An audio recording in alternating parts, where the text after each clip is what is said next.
Hi, it's Linda Kahn here, introducing my next wisdom warrior woman, Debbie Allen, who said, just making more opportunity for young people in the arts.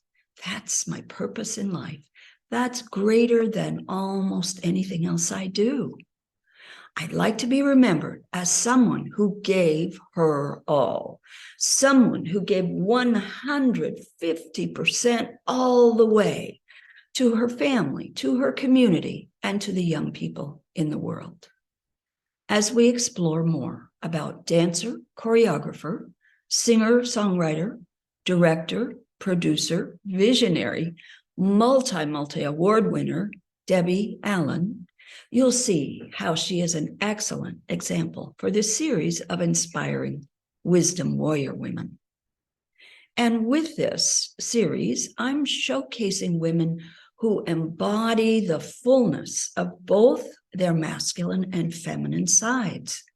They seem to have this natural ability to move back and forth between these two energies, and that balance helps them live their lives to the max. Now, to me, Debbie Allen will always be associated with the 1980 film and subsequent 1982 to 87 TV series called Fame, which I loved.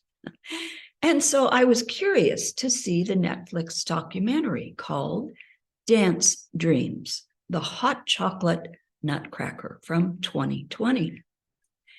When I watched the show, I was amazed at this then 70-year-old Debbie's dedication, passion, energy, focus, clarity, and tough love attitudes she was instilling in her dance students.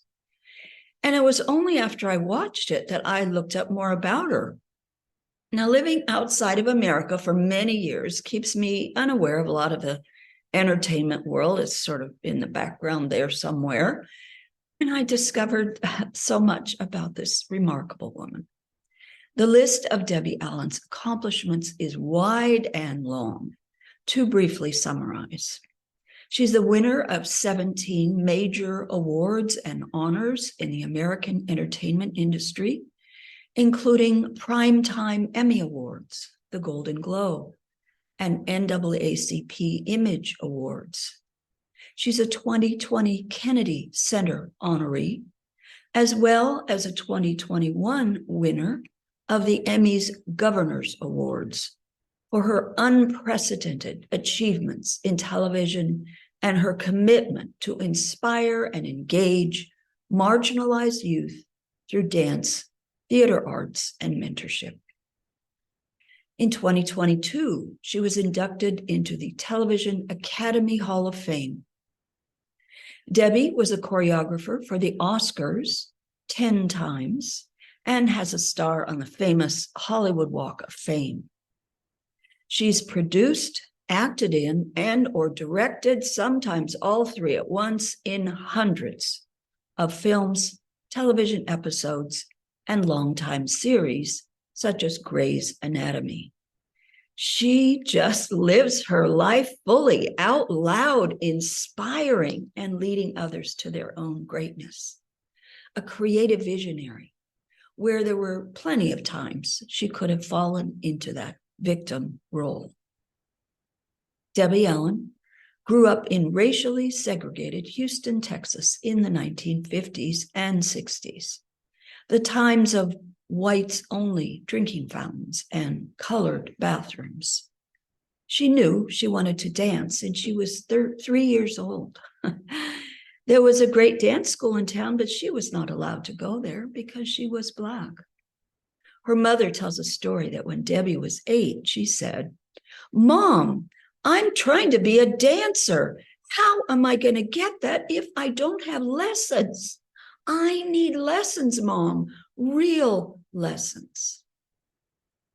At 14 years old, Debbie says, I was recruited by Madame Tatiana Semenova, who came from the Mariinsky Dance School. That was so exciting to get up and go way across town. My Uncle Lloyd would take me, and I'd take the bus back. It was 2 or 3 buses to get back home. And Madame Semenova really embraced me in class. It was the Ford Foundation grant that paid for all of my classes. I was a full scholarship student. And when I danced, it was a big deal, especially at that time. I was there probably 6 or 8 months before the board, the Ford Foundation board, knew there was a Black kid in school, and some of them certainly did not like it, unquote. Then, a few years later, her spirit was really crushed after an audition to get into the North Carolina School of the Arts. They even chose her to demonstrate all the different dance combinations to the others at the audition. And afterwards, when she asked, well, how does it work? When do we start? She says, the man told me I wouldn't be accepted, that I wasn't right for dance. My body wasn't right for dance, and I should do something else. Definitely don't think about ballet. Just forget it. So Debbie did stop dancing for over a year. She went to Harvard University instead, eventually, and she tried to let the dance go. I love it, but it doesn't love me.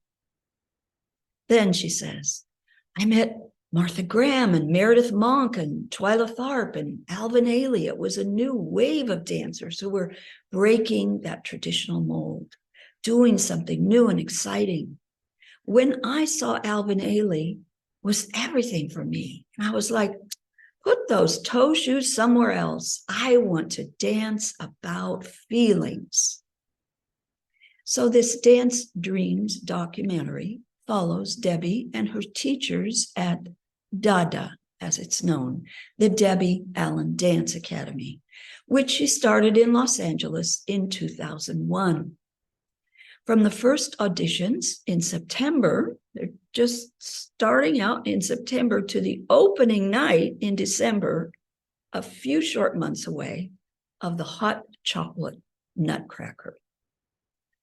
Debbie's explaining. There have been a couple of chocolate nutcrackers all over the country, but I decided to take it on and make it fun, have a cultural identity of music that was not tied to Tchaikovsky.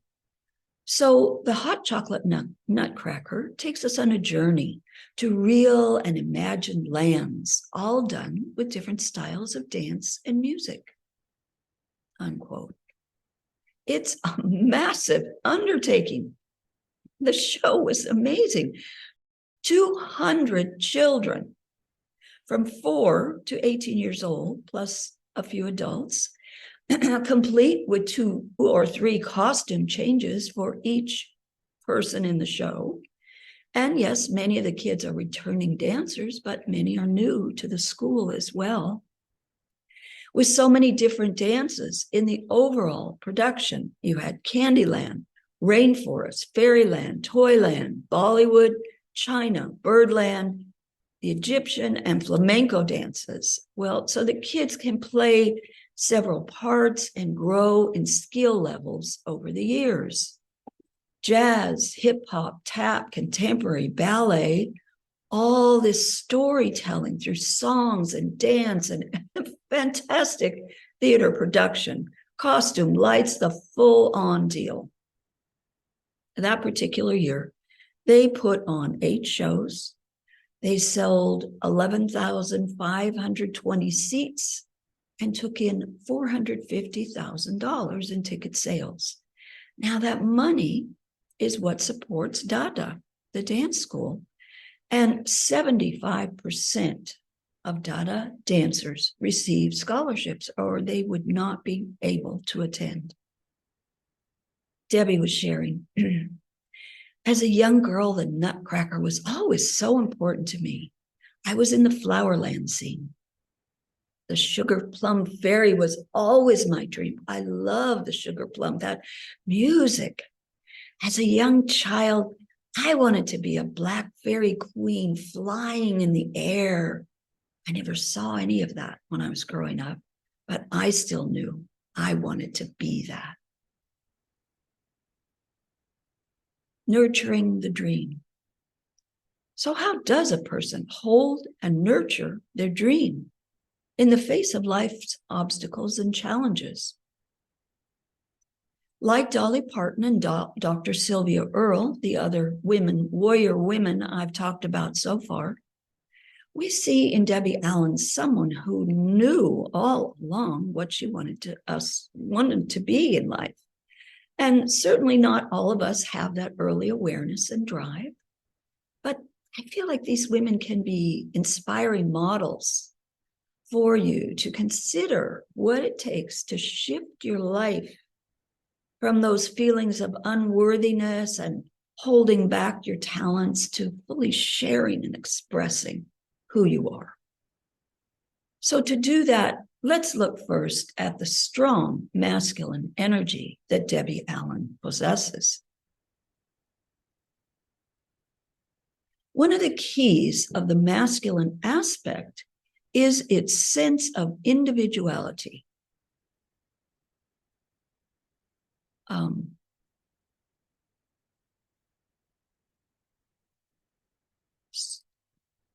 Sorry. Your uniqueness. I'm sure you've heard the phrase, I am. Well, the I part is the one that steps out of the oneness, that soup of collective consciousness, into self-consciousness. It says, I, not you. It allows you to remain centered, to create healthy boundaries for yourself so you don't lose yourself in another.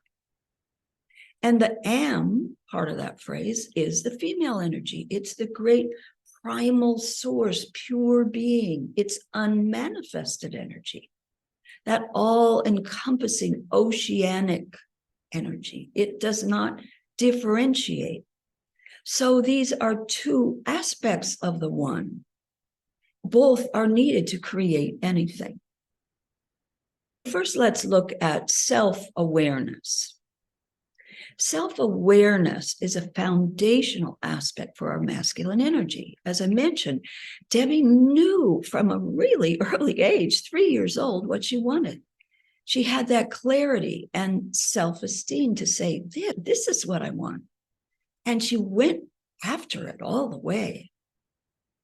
When our masculine energy channel is weak or wounded, as we say, we often have trouble either figuring out what we want, or we fall prey to other people's ideas of who we should be, what kind of life we're supposed to lead, and we try and fit ourselves into other people's mold. Many women I coach struggle with this, falling into the role of people pleasing and accommodating everyone else's needs while ignoring their own. Another part of this is curiosity. The masculine energy is characterized by being curious, not afraid to try all sorts of things. You fall some and you get up and you try again. Well, as a dancer, there's no shame in falling down. In fact, it's the falls that teach you how to succeed and do it right.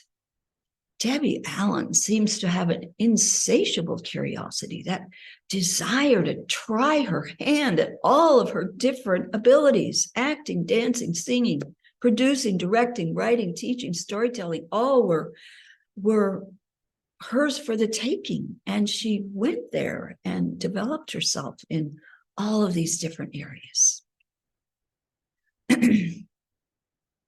And another part of this is the actual talents and capabilities that we're given. The sense of being able to do something is one of the masculine's gifts to us. Many people are highly gifted. We probably know some, but they get lost along the way. And maybe that's us too. Especially, we know in the music and dance and the art world, and are kind of entertainment or athletes, right? Sometimes drugs, alcohol, multiple sexual liaisons, no relationship stability, mismanaging money. It's the partnership of the masculine structure married with the feminine creativity that keeps us on course. Here's another part. That masculine, that warrior side, we pave a way for others to follow, to be a leader, in other words. Debbie's husband, Norm Nixon, said this about Dada, the dance academy. She wanted to have a place where, regardless of what you look like, if you want to dance, you can come dance, which speaks to why we have a large group of people, many under scholarships here, unquote. The world may have changed since the 1950s, but inside that dance world, there's still a lot of emphasis on what you look like, how thin you ought to be, what your body is, body shaming, body expectations. Debbie's daughter, Vivian Nixon, said, there's something here for everyone, every shape, every size, every color, every culture, and that makes us unique. Encouragement. Knowing the gifts that dance give to young people, Debbie is doing everything she can to foster that, to encourage that.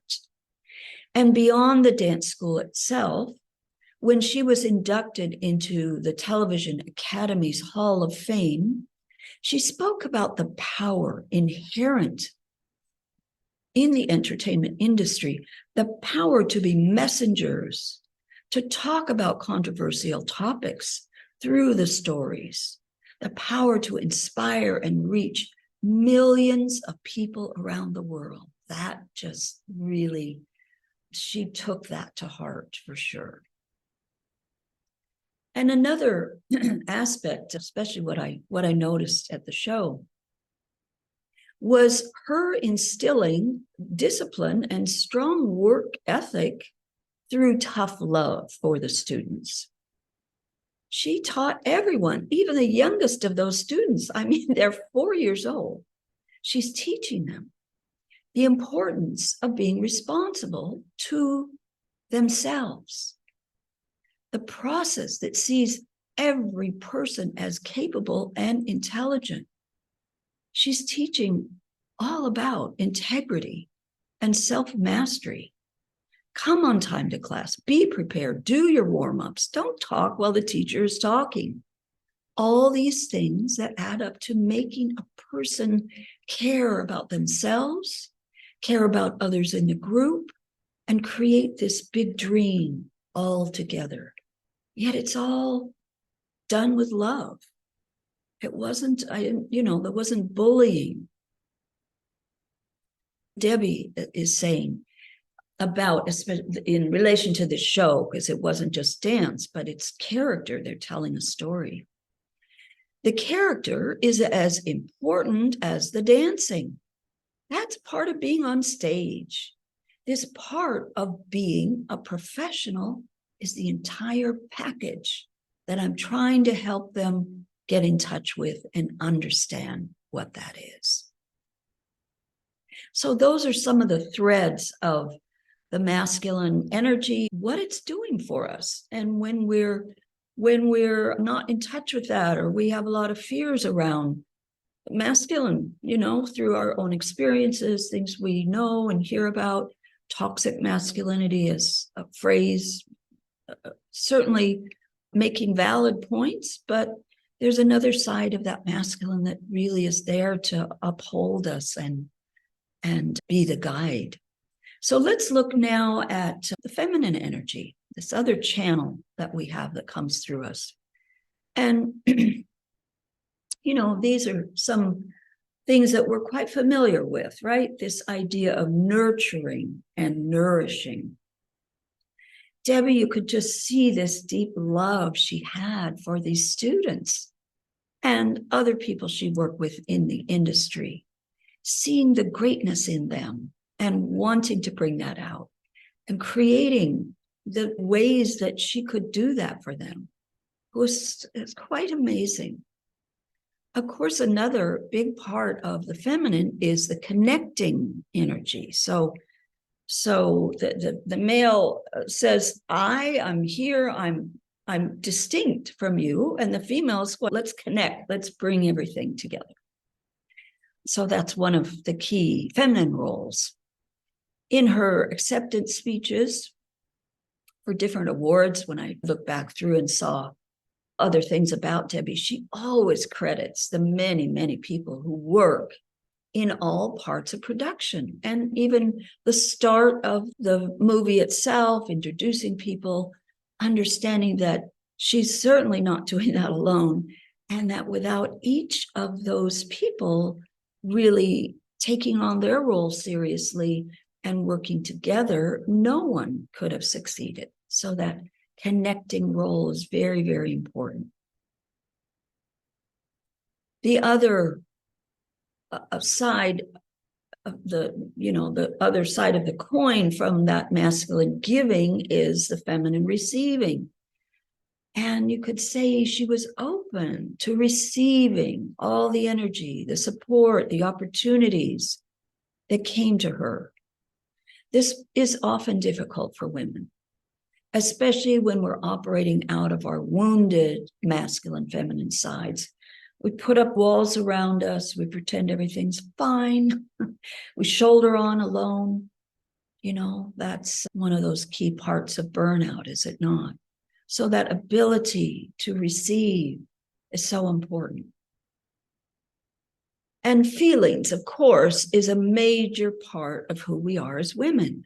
We are connected to our feelings and emotions in both healthy and unhealthy ways, generally more than men learn to do.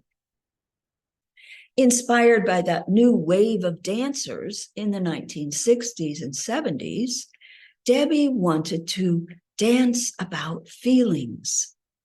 She said, I'm reinventing a bit for the teachers what their mission is and how they go about it. I want the spirit of the dance. That's not something you can take a picture of. That's something you feel and you see, you experience. Debbie Allen is a cultural storyteller, honoring who she is and each child who comes into her world. In the documentary, she kept emphasizing the story, the emotions behind it were so important to bring the story to life.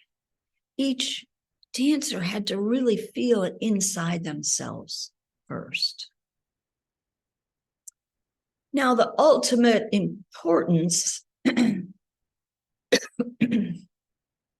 living our lives in partnership of both our masculine and feminine aspects, is really what my work is all about. The balance and interplay, the partnership of how they dance together.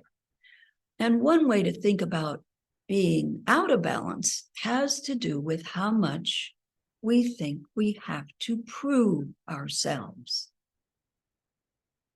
Debbie said, quote, ambition is important because if you can't imagine yourself beyond where you are now, where are you going to go? Nowhere. I hear a lot of ambivalence about drive, ambition, pushing the self these days. Ambition is sometimes seen as being too masculine, the thing we're trying to move away from. Women say to me, I just want to be in the flow. But the wounded feminine flow with no channel for expression via that masculine structure, the flood that destroys. And the wounded masculine's drive to prove itself is a recipe for burnout. Ambition is, in a way, just another word for setting your intention or visualizing what you desire. But it also has the sense that you're going to have to take the necessary actions to reach that desire. Over and over, as I watched the documentary and then listened to several other videos and read more about Debbie Allen, I was struck by how much she is living fully in her united wholeness. I never got the feeling that she was striving to prove her worth and value by wearing all those different hats from dancer to director. this is a woman who is so tuned into herself in the highest and best sense of that.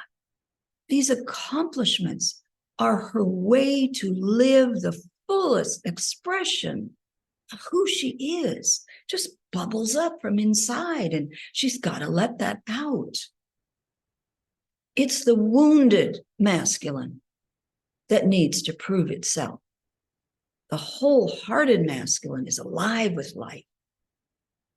And after her years growing up under segregation, being told she doesn't have the body for dance, that could have easily destroyed her spirit, but it didn't.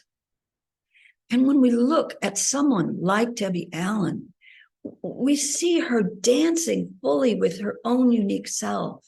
She's empowered, independent, and creative, and out of that strength, she's not afraid to share who she is. She knows she will not lose herself in someone else or give up her individuality, which is that wounded side showing up. And this is the essence of why this work that I do with women is important. This quote from Debbie is the epitome of someone who knows that life is on her side. She is not a victim. She's not powerless. Here she's talking about her dance school continuing her legacy, in other words. It's the one that I want to see have a continuation so that even past my prime or my ability to do what I do will keep on going, because I'm always going to be one of those kids. I don't care if I'm 90. I'm always in my heart one of those kids looking for that opportunity, looking for who's going to train me? How am I going to get to be who I really know I could be? Where's my opportunity? I'm always going to be one of those kids in my heart. And here is your next opportunity to heal those wounded parts that continue to hold you hostage. I have openings for a year-long coaching program I call Power with Purpose. You can contact me at the link below to find out more. And I also have below the video a couple other links for further information and inspiration about Debbie Allen. Thank you so much. I've really enjoyed sharing Debbie with you and discovering these new women to inspire me and you. So thank you a lot. Bye for now.